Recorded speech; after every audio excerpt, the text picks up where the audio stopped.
Assalamualaikum warahmatullahi wabarakatuh. Nama saya Rahma Mulyastiani dari kelas TI 3D NPM 170202045 Politeknik Negeri Cilacap. Knowledge Management merupakan suatu sistem dan proses yang terformat dan terarah yang dikembangkan dalam suatu organisasi untuk menciptakan, mencari, mengumpulkan, memilih, mengorganisir, mendokumentasi, menyimpan, memelihara, dan menyebarkan informasi dan pengetahuan dalam rangka mendukung kebutuhan masing-masing individu dalam perusahaan sehingga dapat digunakan dalam pengambilan keputusan yang baik untuk mendukung strategi bisnis. Knowledge management digunakan dalam pengelolaan pengetahuan organisasi untuk menciptakan nilai dan menghasilkan keunggulan bersaing atau kinerja prima. Kombinasi pengetahuan manusia dalam organisasi akan menghasilkan pengetahuan organisasi yang berbeda. Hanya saja, organisasi yang memiliki banyak pengetahuan berkualitas belum tentu mampu menghasilkan barang atau jasa yang sama kualitasnya. Maka dari itu, penting bagi suatu perusahaan untuk memiliki knowledge management guna mendapatkan manfaat sebesar-besarnya dari pengetahuan.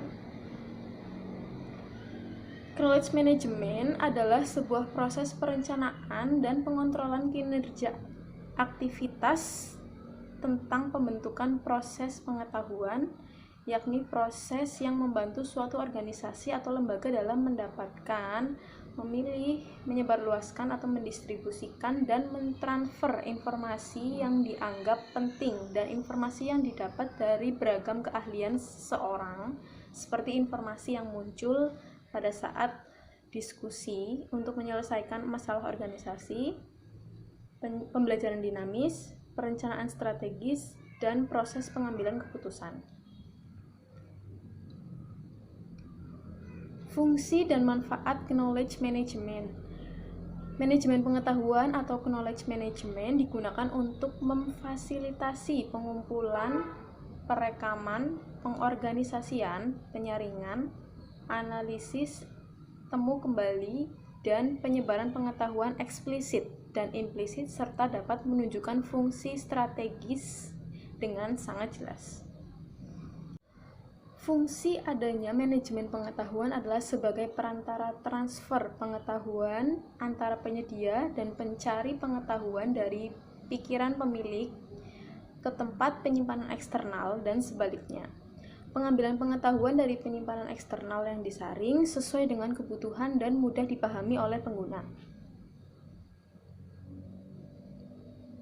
Menurut Farah Paulo dan Toms tahun 2006, fungsi knowledge management adalah sebagai berikut.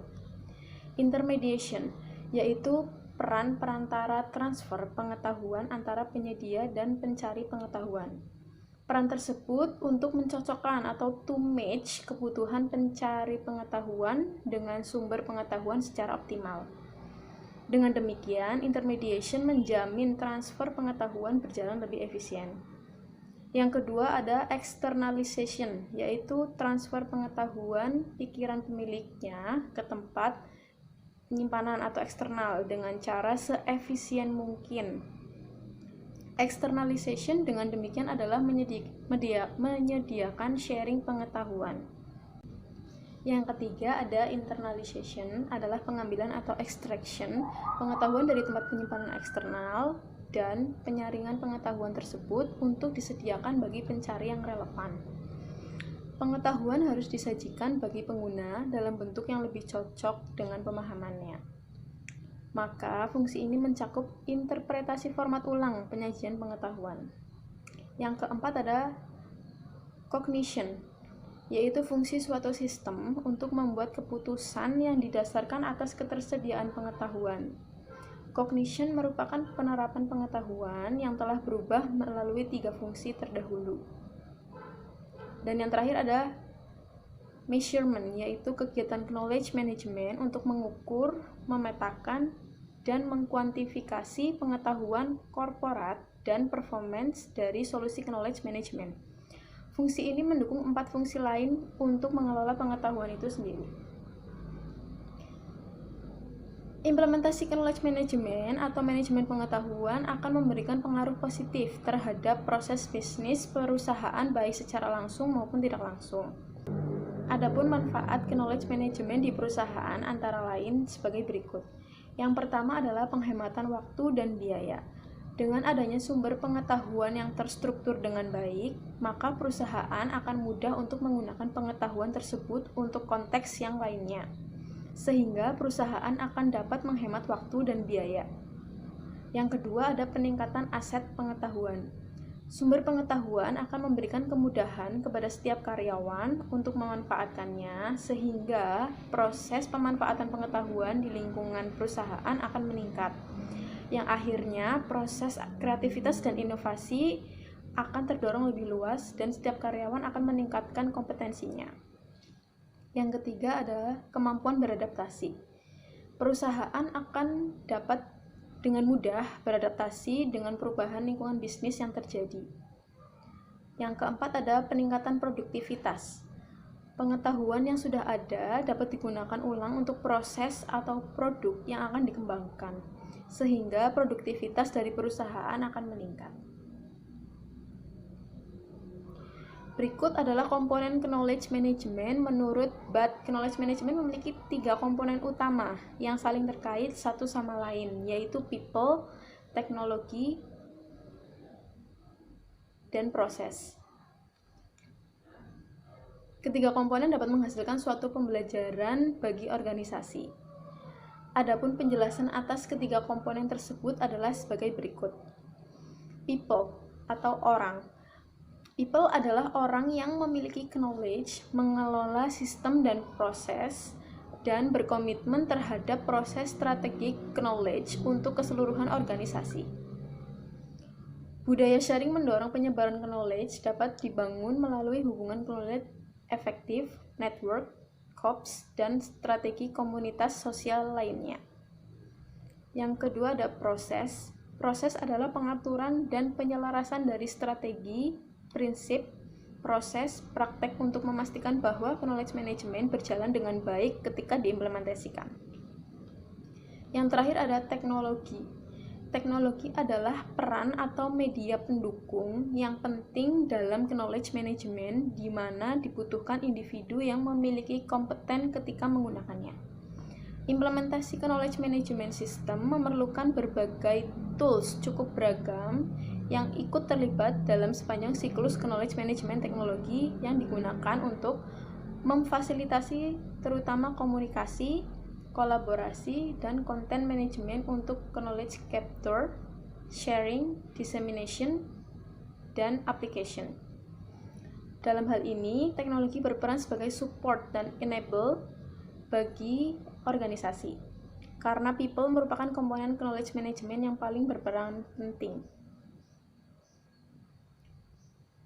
Jenis dan sumber knowledge management. Dalam perusahaan, knowledge sering terkait pada dokumen atau tempat penyimpanan barang berharga. Selain itu, pengetahuan juga terletak pada rutinitas, proses, praktek, dan norma perusahaan. Menurut Wijaya, knowledge management dibagi menjadi 2 jenis, yaitu eksplisit dan tacit. Adapun penjelasannya sebagai berikut. Pengetahuan eksplisit merupakan sesuatu yang dapat diekspresikan dengan kata-kata dan angka, serta dapat disampaikan dalam bentuk ilmiah, spesifikasi, manual, dan sebagainya. Knowledge jenis ini dapat segera diteruskan dari satu individu ke individu lainnya secara formal dan sistematis. Explicit knowledge juga dapat dijelaskan sebagai suatu proses, metode, cara, pola bisnis, dan pengalaman desain dari suatu produksi. Pengetahuan eksplisit lebih mudah ditemukan kembali dan ditransfer kepada orang lain dibandingkan pengetahuan implisit.